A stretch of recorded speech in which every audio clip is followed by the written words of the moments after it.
Today, we are launching a campaign called He for She. I am reaching out to you because we need your help. We want to end gender inequality. And to do this, we need everyone involved. This is the first campaign of its kind at the UN. We want to try and galvanize as many men and boys as possible to be advocates for change.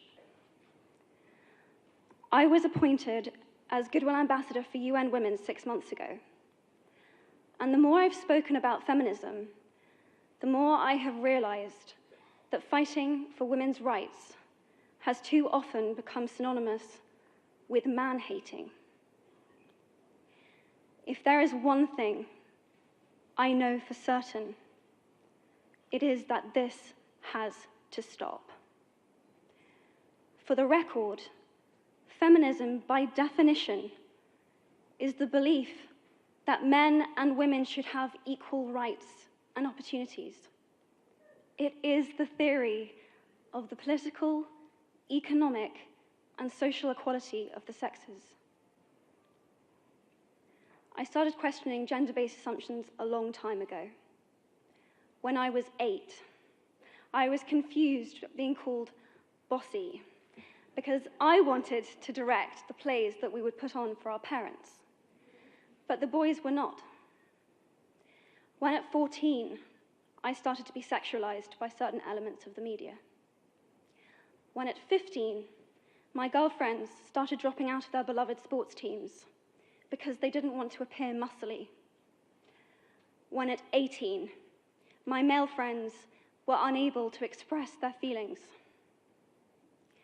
I decided that I was a feminist, and this seemed uncomplicated to me. But my recent research has shown me that feminism has become an unpopular word.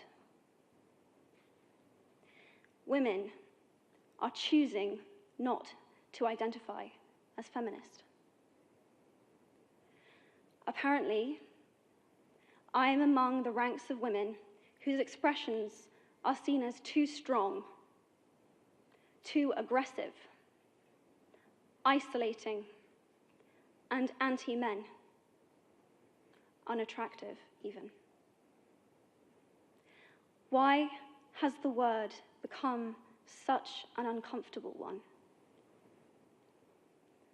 I am from Britain, and I think it is right that I am paid the same as my male counterparts. I think it is right that I should be able to make decisions about my own body. I think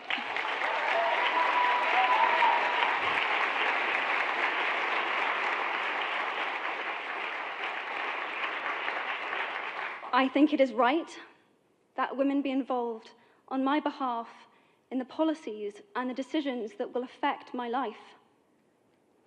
I think it is right that socially I am afforded the same respect as men. But sadly, I can say that there is no one country in the world where all women can expect to receive these rights. No country in the world can yet say that they have achieved gender equality. These rights I consider to be human rights, but I am one of the lucky ones. My life is a sheer privilege because my parents didn't love me less because I was born a daughter. My school did not limit me because I was a girl. My mentors didn't assume that I would go less far because I might give birth to a child one day. These influences were the gender equality ambassadors that made me who I am today. They may not know it, but they are the inadvertent feminists who are changing the world today. Men, I would like to take this opportunity to extend your formal invitation.